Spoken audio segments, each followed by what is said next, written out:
You ever just have one of those days where you come out to the Jeep and it just doesn't feel like waking up?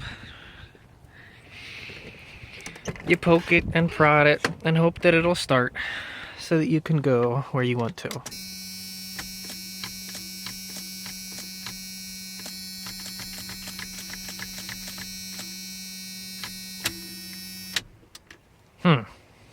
So, how do you get your Jeep to wake up in the morning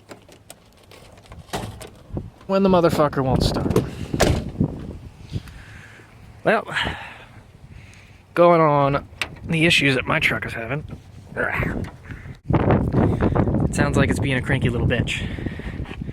So, I am about 100% sure that my starter/ignition relay is the problem. This little metal box right here is the ignition relay, if you've ever been looking on it. I think this might only be Renix. I don't know if the newer systems for Chrysler use the same system. But we gotta replace it. But before we do, I'm gonna show you how to test it. So if we come down here, on the left side you'll see 3 contacts. The one in the middle, the green one, that is the wire that runs to your starter. That's the little itty-bitty wire that tells the starter to go, hey, it's time to wake up and turn. Come on, let's go. So if that wire does not receive power, your starter will not work. So we're going to get out our multimeter and see if we get any power on that thing. Okay, so right now you notice I have it hooked up. So I have our positive lead going to the terminal on the relay and black to ground since this is a positive feed. So we're going to set this to max, so we can figure out what the max voltage is, since we can't look at it when we're inside.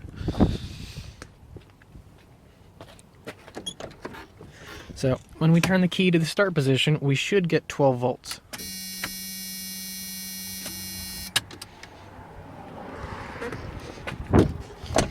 I have a feeling we're not going to get that. Oh look, 0.03, how impressive. So that right there is telling me that either the relay is not getting a signal or that the relay is not giving a signal. My bet's that it's probably not giving a signal, but maybe I can look up how to test it even further for you guys. Okay, so since this is a relay, obviously it's got to get a signal in order to, flip the internal contacts in there to switch over. So the terminal underneath the green one, which should say I for ignition, is the one that should be giving us power. So it is a black wire with a white stripe. To give you a better look, here's the new one I have that I'm going to put in, but here's our solenoid wire, that's the green one. Here's the ignition wire, which is that black with the white stripe. We have a ground, and we have our fuel pump relay ballast. So this also does the fuel pump resistor as well. So this thing's in charge of a lot of important things. So if this guy goes bad on you, you're going to have issues. So let's see if our ignition gives us the proper voltage that we want. So we're going to turn this guy on. Yes, right now we don't have anything on here. So we're going to go to max. We're going to turn it and see if we get some power.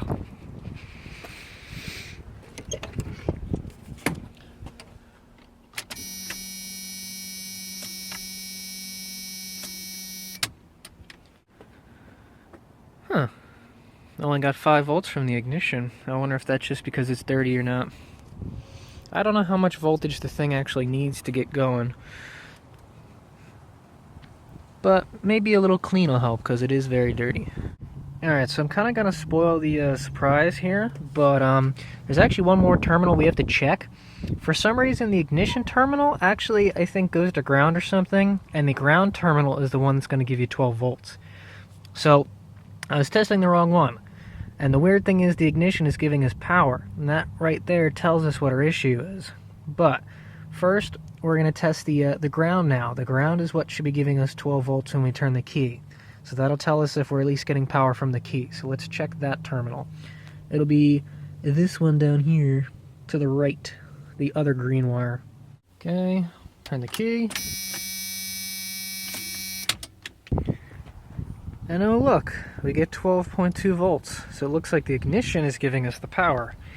So, what's the issue here? Well, you're going to find out a little later in the video, but basically, what's happening is that ignition terminal is actually coming from the neutral safety switch, and we're getting 5 volts from that, and that is effectively canceling out what the ignition is sending because the two wires are kind of like connected to each other. So the way that whole system works is if your car is not in park or something like that, it'll give a signal the other direction of flow to cancel out the key ignition, and then your relay won't work.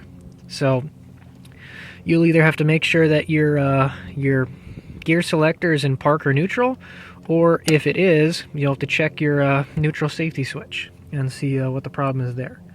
So I'll let the video continue, but you kind of already know. Now, one final issue that could be the problem, this was actually the problem with my friend's relay.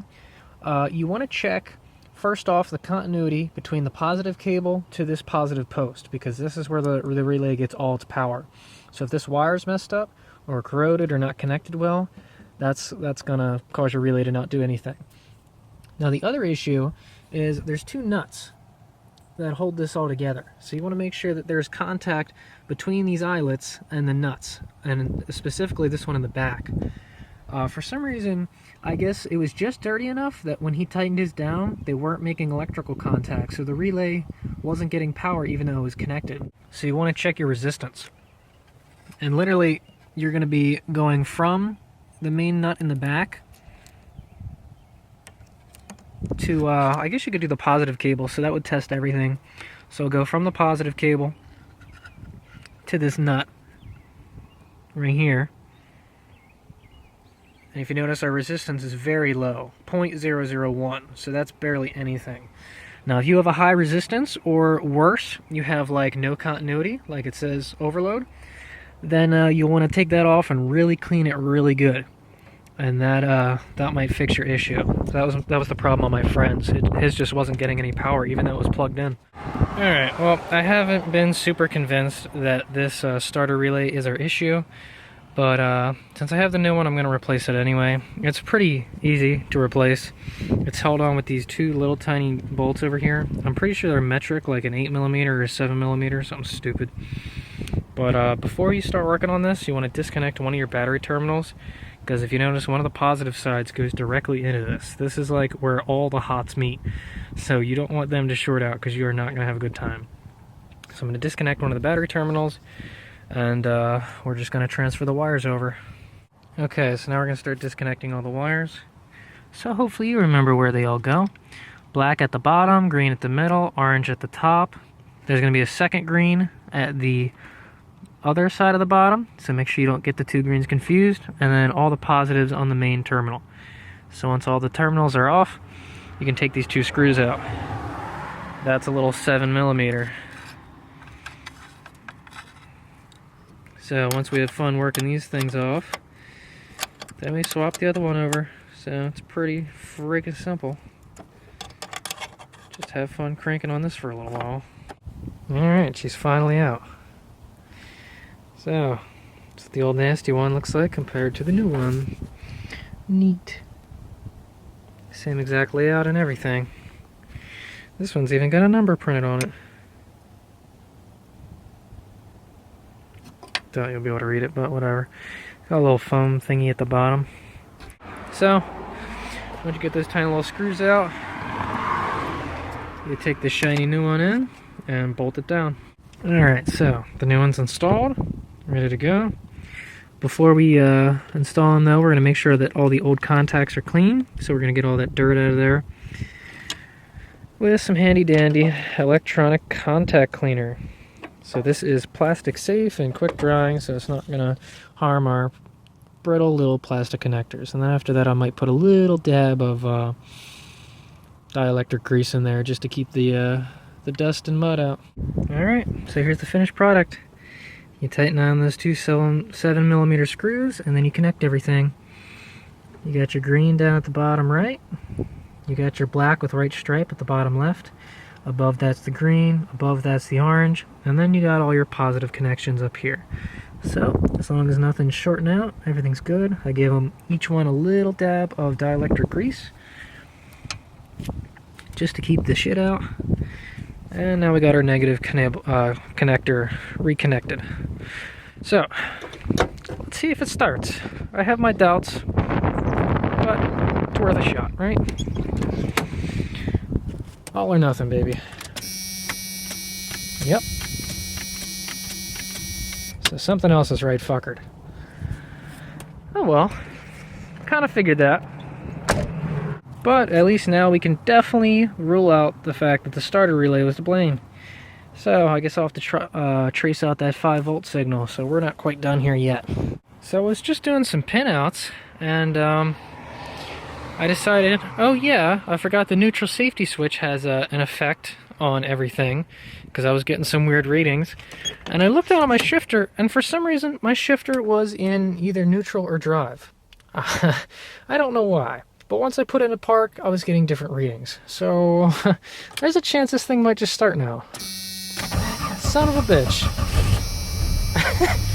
I'm a fucking idiot. I'm an absolute moron. I can't right now. I fucking can't. God damn it. God fucking damn it. It was just the... Oh my god, it just wasn't in park. Oh. This fucking thing, man. I can't. I fucking can't. Oh, god damn it. Sometimes it's the simple things in life, man. Fucking hell.